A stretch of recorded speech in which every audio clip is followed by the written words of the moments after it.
સાહેબ, નાદોદના ધારાસભ્ય શ્રી દર્શનાબેન સાહેબ, પૂર્વ મંત્રી મોતીભાઈ સાહેબ અને મંચસ્થ તમામ પદાધિકારીઓ, ચૂંટાયેલા લોકપ્રતિનિધિઓ, હવે આટલો મોટો કાર્યક્રમ કરીએ છીએ, સરકારનો કાર્યક્રમ છે. અમે અહીંયા ફોટો પડાવવા આવ્યા છે કે તમારું જંગલ ખાતું હું ધંધા કરે છે ખબર છે. ગયા વર્ષે સાહેબ આવ્યા હતા, અહીંયા બાજુમાં ઝાડવા રોપી ગયા. ચાલો કેટલા ઝાડવા તૈયાર છે હમણાં જઈએ જોવા. ડેડિયાપાડામાં તમે પ્રોગ્રામ કર્યો, 49 લાખનું તમારું કૌશલ્ય વિકાસ કેન્દ્ર તમે ખુલ્લું મૂક્યું. 6 કરોડ રૂપિયા તો તમે વાવતરો ઉતાર્યા છે. ભાડાના જમવાના તમારા જંગલ ખાતામાં હું ધંધા ચાલે છે ને ભાઈ, બધું ખબર છે, બરાબર છે.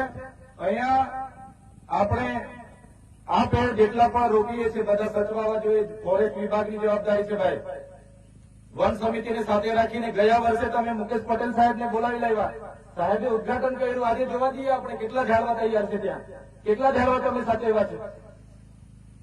આ શિડ્યુલ એરિયા છે, અભયારણ્ય છે, અનુસૂચિ 5 લાગે છે. તમે હમણાં પ્રોજેક્ટ લઈને આવ્યા છો તેની વાત તો કરતા નથી. માલસામોટમાં 40 કરોડનો પ્રોજેક્ટ લાવ્યા, તમે 400 કરોડનો લાવો. મેં તો એવું કેમ છું, મોદી સાહેબને લઈ આવીને ઉદઘાટન કરીએ. અમને વાંધો નથી, વિકાસ સાથે અમને જરાય વાંધો નથી. પણ જે રીતે અમને કેવડિયામાં રોજગાર આપીશું, પ્રવાસન કરીશું. અમારા આજે માતા બહેનો ત્યાં રડે છે, ત્યારે કેમ કોણ જોવા નથી આવતું? સાપુતારા હિલ સ્ટેશન બનાવવાના નામે ત્યાં મૂળ ગામ હતું તેને તમે નીચે મોકલી આપ્યું છે નવા ગામમાં. આજે લારી ગલ્લા નથી નીકળવા દેતા. માલસામોટમાં જે પણ પ્રોજેક્ટ આવ્યો છે અમને વાંધો નથી, તમે વિકાસ કરો.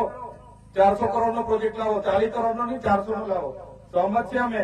પણ અમારા લોકલ ગ્રામ પંચાયતની સહમતિ લો, અમારી વન અધિકારી સમિતિની સહમતિ લો, એમને ભાગીદારીમાં લો. બહારના લોકો આવે, અહીંયા કોર્પોરેટ જગતની નજર છે.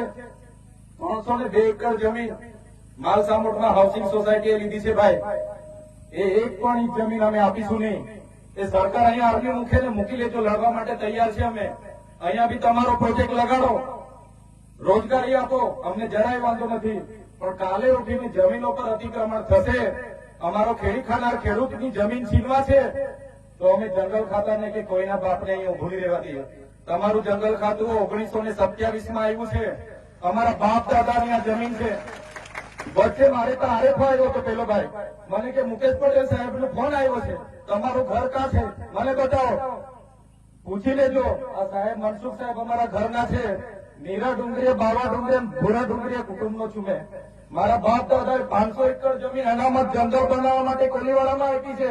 આજે પણ એના રેકોર્ડ છે, જંગલ ખાતામાં કઢાવી લેજે ભાઈ, બરાબર છે ને. ચૈતર વસાવાના ઘરની એમને પટેલ સાહેબને કોઈ પડેલી હોય ને તો ઘરે આવીને બતાવે સરકાર બી, બરાબર. કોઈના બાપથી ડરતા નથી. આદિ અનાદિકાળથી આદિવાસી આ જંગલમાં રહે છે. આ જંગલ અમે હાથેવો છે. વિકાસ કરો ને. અહીંયા માથાવલીમાં આજે માસ્ટર નથી. મનસુખ સાહેબ હતા, દર્શનાબેન હતા, કલેક્ટરને કીધું તો અઠવાડિયામાં માસ્ટર આવશે, કેમ માસ્ટર નથી આવ્યો? અહીંયા સરીબારોમાં રહો નથી, એ કરો ને.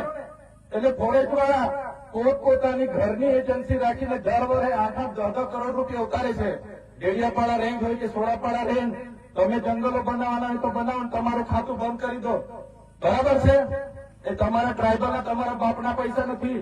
આ ડીસીએફ સાહેબ તમારી રૂબરૂમાં કેમ છું, કૌશલ્યવર્ધક કેન્દ્ર તમે ડેડિયાપાડા બનાવ્યું, 49 લાખમાં બનાવ્યું, એને ખુલ્લું મૂકવાનું તમે હવે 6 કરોડ રૂપિયા ઉતારી લીધા. કેમ ભાઈ?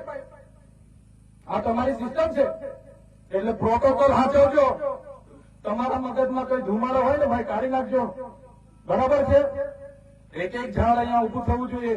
વિકાસ થાય, ડેવલપિંગ કરો, ટુરિઝમ આવશે, ટુરિસ્ટો આવશે, 2 પૈસા વાપરશે, અમારા લોકોને રોજગારી મળશે, અમે સંમત છે. પણ કાલે ઉઠીને જમીનો લેવાની કોઈ વાત કરશો ને તો પછી અમે છે ને તમે છે. આ તમને કીધું, બરાબર છે. એટલે આવી રીતના બીજી વાર ભૂલ નહીં કરતા ભાઈ. મેનેજમેન્ટ કહી દીધું તમને. ધન્યવાદ.